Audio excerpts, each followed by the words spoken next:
حسین ہے اسلام آباد سے. انہوں نے نوحہ پڑھا ہے اور ٹھیک پڑھا ہے.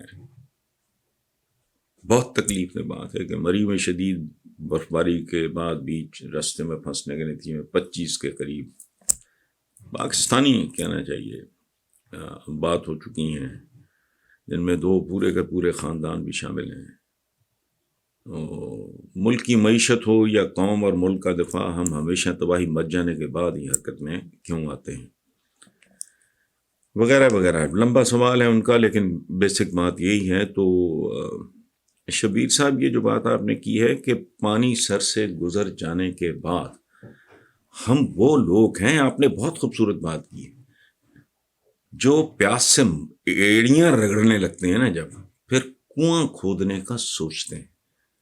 میں کتنے سالوں سے جہاد سمجھ کے، نیکی سمجھ کے، ایک پاکستانی کے طور پہ اپنا فرض سمجھ کے میں ماتم کر رہا ہوں کہ تم سے چند کروڑ، یہ 20 22 24 کروڑ تو سنبھالا نہیں جا رہا.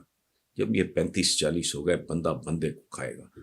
اچھا، میں ابھی پچھلے سوال میں نے بتایا، میں جب خواجہ سعد رفیق کی صاحبزادی کیا ہماری بیٹی، وہ ان کی شادی کے لیے جا رہا تھا، تو میرے ساتھ جو دوست تھے، تو میں نے انہیں کہا یار دیکھو، یہ انڈر پاسز بھی بن گئے، اوور ہیڈز بھی بن گئے، اب کیا کرو گے؟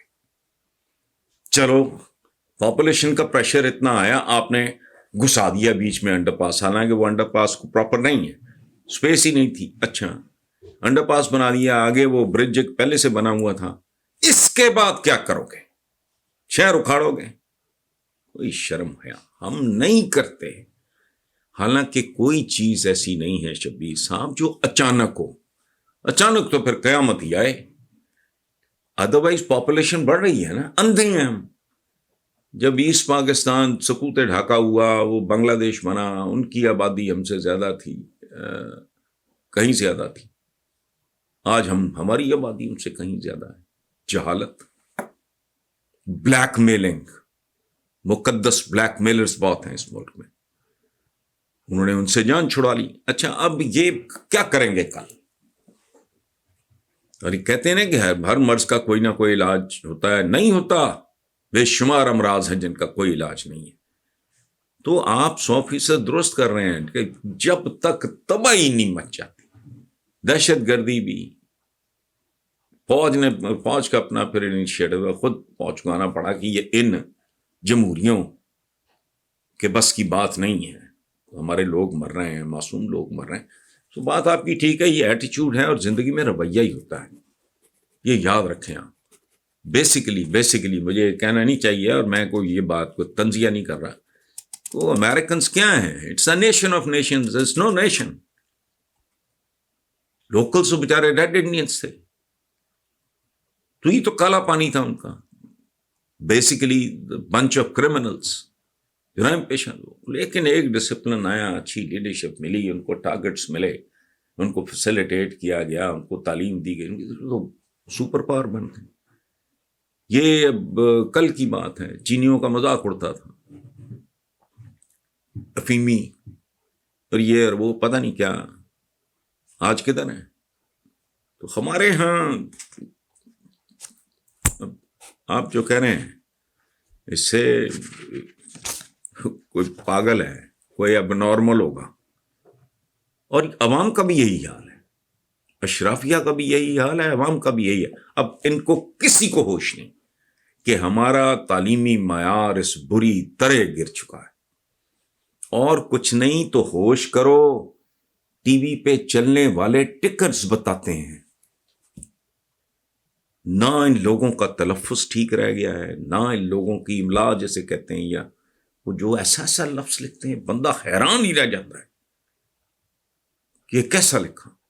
اور عام الفاظ ہوتے ہیں، یہ نہیں کوئی بڑا، کوئی بہت ریئر استعمال ہونے والا لفظ ہے، جی آپ غلطی ہوگی، نہیں، ڈکلائن پہ ہے سارا کچھ.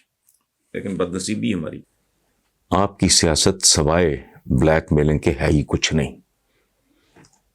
پورے پاکستان کی تاریخ اس بات کی گواہ ہے. یہ جھوٹ ہے، یہ بےہودگی ہے، یہ فراڈ ہے، یہ فیک ہے. جب تک لوگ لبریٹ نہیں ہوتے، جب تک ایک ووٹر اس قابل نہیں ہوتا کہ پورے اعتماد سے اپنے پیروں پہ کھڑا ہو کے اپنی عقل کے ساتھ یہ فیصلہ کر سکے کہ کیا صحیح ہے کیا غلط ہے، اس پہ کوئی پریشر نہ ہو، حتیٰ کہ ذات برادری کا بھی پریشر نہ ہو، جو آئے گا تعلیم سے، تربیت سے، تب تک یہ سوائے یہ ڈھونگ ہے. میں تو اس جمہوریت کو کبھی میں نے جمہوریت سمجھا ہی نہیں ہے. یہ تو بدماشی ہے، غنڈہ گردی ہے، بلیک میلنگ ہے، چند یہ جو باقی سو کالڈ پولیٹیکل پارٹیز، یہ پولیٹیکل پارٹیز ہیں ہی نہیں. اور آپ نے یہ جو کہا کہ اکثر اوقات ذاتی مفادات پہ مشتمل ہوتے ہیں مطالبات جو، تو آپ کی ٹوٹل سیاست ذاتی مفادات پہ ہی مشتمل ہے، ورنہ پاکستان آج اس حال میں نہ ہوتا. پاکستان بنا، عورتیں اٹھائی گئیں، ماں کے پیٹ میں بچے نکال کے کرپانوں پہ اچھالے گئے، جوان قتل ہوئے، بوڑھے قتل ہوئے، لوگوں کے گھر بار لٹ گئے، بہت کچھ ہوا. پاکستان مقروض نہیں تھا، پاکستان نے لینا تھا کسی سے. جب پاکستان بنا ہے تو کامن پینز نہیں تھیں، لیکن پاکستان کی حالت کیا تھی؟ اس نے کسی کا ایک پیسہ نہیں دینا تھا، اس نے لینا تھا. اور گاندھی صاحب نے جو وہ اپنا رکھا تھا، جو بھی اس کو کہتے ہیں ہندی میں مرن برتی ہے پتہ نہیں کیا، وہ اس لیے رکھا تھا کہ بھائی ٹھیک ہے، ہمیں پاکستان کا علیحدہ ہونا، ایک علیحدہ ملک ہمیں پسند نہیں، لیکن جو ان کا حق بنتا ہے ان کو دو. آج جو بچہ آپ کا پیدا بھی نہیں ہوا وہ بھی لاکھوں کا مقروض ہے. اور یہ سلسلہ اگر یوں ہی چلتا رہا تو یاد رکھنا، جو رحم مادر سے کئی سال دور ہیں، ابھی ان کا وجود ہی نہیں، اب بھی ان بچوں کی مائیں اور باپ پیدا نہیں ہوئے، وہ بھی گروی رکھ دیے جائیں گے. سو یہ سیاسی بلیک میلنگ کے علاوہ اور تو ہے ہی کچھ نہیں. اچھا، اگلا سوال ہے جی ISI کے سابق جو ڈائریکٹر جنرل ہیں فیض حمید، کہ آپ ان کی خدمات میں. بھائی پہلی بات ہوئی ہے، یہ سوال کیا ہے طاہر بابر صاحب نے لاہور سے. طاہر بابر صاحب، میں تو ان تفصیلات سے واقف نہیں ہوں، میں کیا آپ واقف ہیں. موٹی موٹی بات، ایک جنرل امپریشن یہ ہے کہ جنرل فیض نے اپنے منصب سے بھرپور انداز میں انصاف کیا، اینڈ دیٹس اباؤٹ آل. باقی ان کی تو جو ایکٹیویٹیز ہوتی ہیں، ان کی جو پرفارمنس ہوتی ہے، وہ ظاہر ہے کوئی کامن نالج نہیں ہوتا. مجھے یا آپ کو کیا پتا. ہاں، یہ سوال ذرا امپورٹنٹ ہے. یہ فرحین فاروق ہیں ایمسٹرڈم یورپ سے. پاکستان میں ان کا تعلق ہے کوٹ رادھا کرشن سے. وہ کہتے ہیں جی وزیر اعظم عمران خان نے کل قومی اسمبلی میں اوورسیز پاکستانیوں کو ووٹ دینے کا بل پاس کروا لیا، جس کا وعدہ انہوں نے اپنی الیکشن کیمپین میں کیا تھا. عمران خان کا یہ قدم پولیٹیکل سٹنٹ ہے یا واقعی فائدہ مند ثابت ہوگا؟ تو فرحین صاحب، کامن سینس کی بات ہے. اوورسیز پاکستانیز پاکستان کی ریڑھ کی ہڈی ہیں، ہرگز نہیں، یہ کوئی سٹنٹ وغیرہ نہیں.